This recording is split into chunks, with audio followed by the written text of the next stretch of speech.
Good morning विद्यार्थी मित्रांनो, तुम्हा सर्वांचं पुनश्च एकदा स्वागत आणि मी असिस्टंट प्रोफेसर रमेश घोरपडे। आजच्या या चालू घडामोडीच्या सेशन मध्ये आपण महत्त्वपूर्ण प्रश्नांवरती प्रकाश टाकणार आहोत। वेळ न घालवता आपण प्रश्नाला सुरुवात करूयात। तर पहिला प्रश्न काय आहे बघा मित्रांनो, फिडे जो वर्ल्ड कप असतो या वर्ल्ड कपच्या संदर्भामध्ये एक प्रश्न आलेला आहे। फिडे महिला वर्ल्ड कप 2025 मध्ये एकाच वेळी उपात्यपूर्व फेरीमध्ये पोहोचणाऱ्या भारतीय महिला खेळाडूंची संख्या किती आहे असं विचारलंय मित्रांनो। हा प्रश्न खूप महत्त्वाचा आहे। भारताच्या महिला आहेत आणि भारताच्या महिला या बुद्धिबळ खेळामध्ये मोठ्या प्रमाणावर अग्रेसर होत आहेत। महिलाच नाही तर खेळाडू देखील पुढे येत आहेत, आपण बऱ्याच वेळेस पाहत आहोत। आणि फिडे हा जो वर्ल्ड कप आहे हा वर्ल्ड कप प्रामुख्याने बुद्धिबळ खेळाशी निगडित असतो, हे पण तुम्ही लक्षात राहू द्या। तर किती महिलांना पाठवलंय मित्रांनो, तर 4 महिला या उपात्य फेरीमध्ये गेलेल्या आहेत, हे लक्षात राहू द्या। हे खूप गरजेचं आहे। हा प्रश्न महत्त्वपूर्ण यासाठी ठरतो की एकमेव असा देश आहे भारत देश ज्या देशामधून 4 महिला प्रामुख्याने उपात्य फेरीमध्ये पोहोचलेल्या दिसतील तुम्हाला। आणि बघा मग या ज्या 4 महिला आहेत त्या कोण आहेत, तर पहिली महिला आहे बघा कोनेरू हम्पी नावाची महिला आहे। आणि त्यानंतर बघा तर हरिका द्रोणावली नावाची महिला आहे आणि वैशाली रमेश बाबू या नावाची एक महिला आहे आणि त्यानंतर दिव्या देशमुख ही एक महिला आहे। अशा 4 महिला प्रामुख्याने उपात्य फेरीमध्ये पोहोचलेल्या आहेत फिडे महिला वर्ल्ड कपच्या संदर्भात। नेहमी लक्षात राहू द्या, महत्त्वाचा तो प्रश्न ठरेल या ठिकाणी। त्यानंतर दुसरा प्रश्न बघा मित्रांनो काय दिलेला आहे, तर LIC ही जी संस्था आहे LIC चे नवीन MD आणि त्याचबरोबर CEO। MD म्हणजे काय, तर ज्याला आपण मॅनेजमेंट डायरेक्टर असं म्हणतो आणि CEO म्हणजे काय तर चीफ जस्टिस ऑफिसर असं तुम्ही म्हणा किंवा त्याला आपण चीफ एक्झिक्युटिव्ह ऑफिसर असा शब्द प्रयोग करतो, ज्याला मराठीत मुख्य कार्यकारी अधिकारी। आणि मुख्य कार्यकारी अधिकारी कोण झाले LIC चे, तर आर दोराईस्वामी नावाची व्यक्ती या ठिकाणी या LIC चे नवीन MD आणि CEO झालेले आहेत। तर इथे असा प्रश्न विचारलेला आहे की यांचा कार्यकाळ किती कालावधीसाठी निश्चित करण्यात आलेला आहे ती तुम्हाला सांगायचं आहे। तर तो कार्यकाळ मित्रांनो 3 वर्षासाठी निश्चित करण्यात आलेला आहे। आणि नाहीतर एक तर 3 वर्ष ते पदावर राहतील, नाहीतर वयाच्या 62 वर्षापर्यंत ते पदावरती राहतील, हे पण कायम लक्षात ठेवा। हा एक महत्त्वाचा मुद्दा या ठिकाणी ठरेल। त्यानंतरचा बघा मुद्दा काय आहे, आंतरराष्ट्रीय बुद्धिबळ दिन हा दिवस कोणत्या दिवशी साजरा केला जातो हे तुम्हाला सांगायचं आहे। तर हा दिवस मित्रांनो प्रामुख्याने 20 जुलै या दिवशी साजरा केला जातो, लक्षात ठेवा। नंतरचा प्रश्न काय असणार आहे ते एकदा बघूयात आपण। बघा चौथा प्रश्न तुमच्या समोर आहे आणि प्रश्न असा आहे, नीतू चंद्रा आणि क्रांती प्रकाश झा यांना स्वीप आयकॉन म्हणून कोणत्या भारतीय राज्यातील निवडणूक आयोगाने यांची नियुक्ती केलेली आहे। राज्य निवडणूक आयोग, असा कोणता राज्य निवडणूक आयोग आहे की ज्या राज्य निवडणूक आयोगाने या 2 कॅन्डिडेटची नियुक्ती काय म्हणून केलेली आहे, तर स्वीप आयकॉन म्हणून केलेले आहे।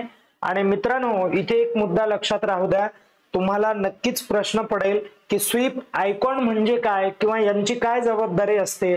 तर स्वीप आयकॉन हे जे असतात हे काय करतात, तर निवडणुकीमध्ये महत्त्वाची भूमिका बजावतात आणि जे नागरिक आहेत राज्यातील या नागरिकांना निवडणुकीच्या बद्दल जागृत करण्याचं काम या लोकांचं असतं।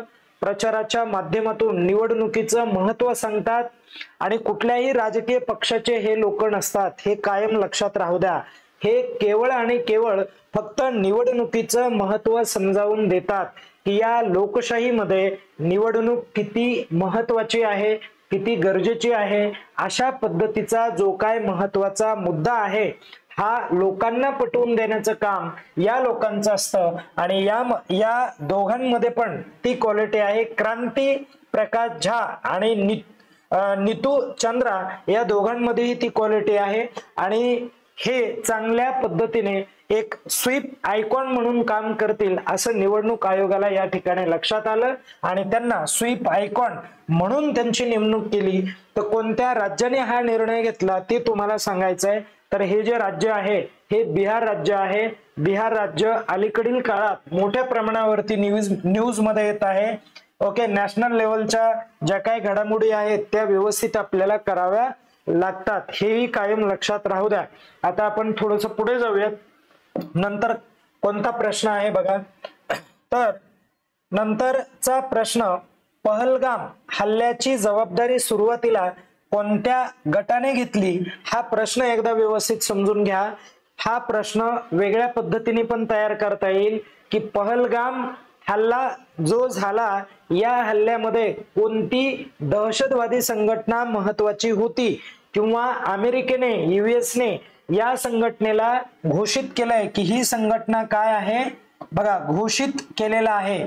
युएसने कोणत्या संघटनेला दहशतवादी संघटना आहे असं घोषित केलेलं आहे. तर ती कोणती संघटना आहे, तर ही TRF नावाची संघटना आहे, ज्याला तुम्ही द रेसिस्टन्स फ्रंट असं म्हणता. आणि ही संघटना मित्रांनो, या संघटनेचा उदय हा पाकिस्तानमध्ये आहे आणि पाकिस्तान हा कसा दहशतवादाला पोचतो किंवा पोषण करतो हे अमेरिकेने यावेळेस ही सांगितलेलं आहे. आणि भारत किंवा आपला जो काही देश आहे हा बऱ्याच वेळेस दहशतवादाच्या संदर्भामध्ये पाऊल उचलतो. नेहमी आपण पाकिस्तानच्या विरोधामध्ये ऍक्शन घेतो, हेही कायम लक्षात राहू द्या. पुढे बघा, भारतातील पहिले पूर्ण साक्षर राज्य तुम्हाला ओळखायचं आहे. साक्षर राज्य म्हणत नाहीये तर ते कसं राज्य म्हणत आहे, पूर्ण साक्षर राज्य कोणतं आहे, तर अलीकडील काळामध्ये पूर्ण साक्षर राज्य म्हणून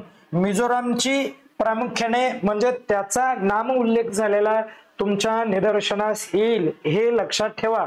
हा करंटचा मुद्दा आहे मित्रांनो. 98.2% एवढी साक्षरता या राज्यामध्ये आहे, म्हणून हाही मुद्दा महत्वाचा होईल. पुढे जाऊयात आपण.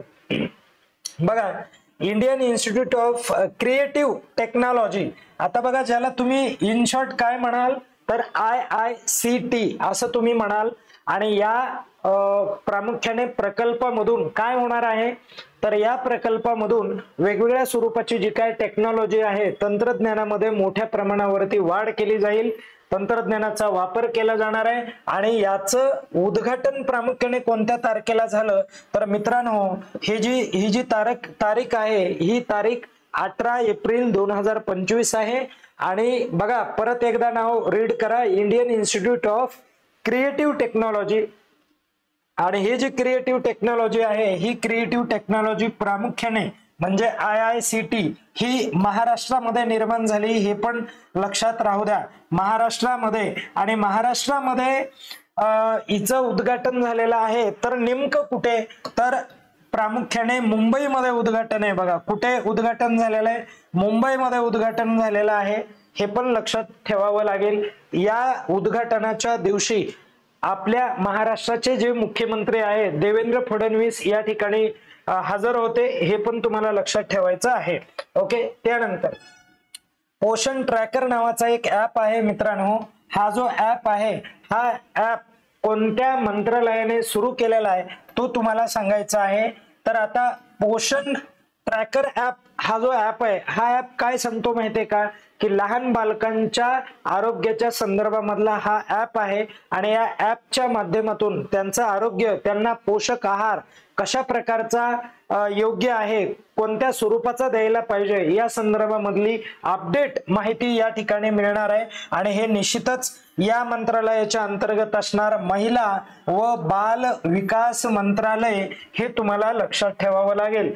आणि एक शेवटचा प्रश्न बघा काय आहे, तर भारतातील कोणत्या राज्यात पहिला इंडियन ओपन ॲथलेटिक्स मीट 19 जुलै 2025 रोजी आयोजित करण्यात आला ते तुम्हाला सांगायचं आहे. कोणतं राज्य होतं ज्या ठिकाणी या तारखेला आयोजित करण्यात आलेलं होतं, तर ते राज्य मित्रांनो बिहारच आहे.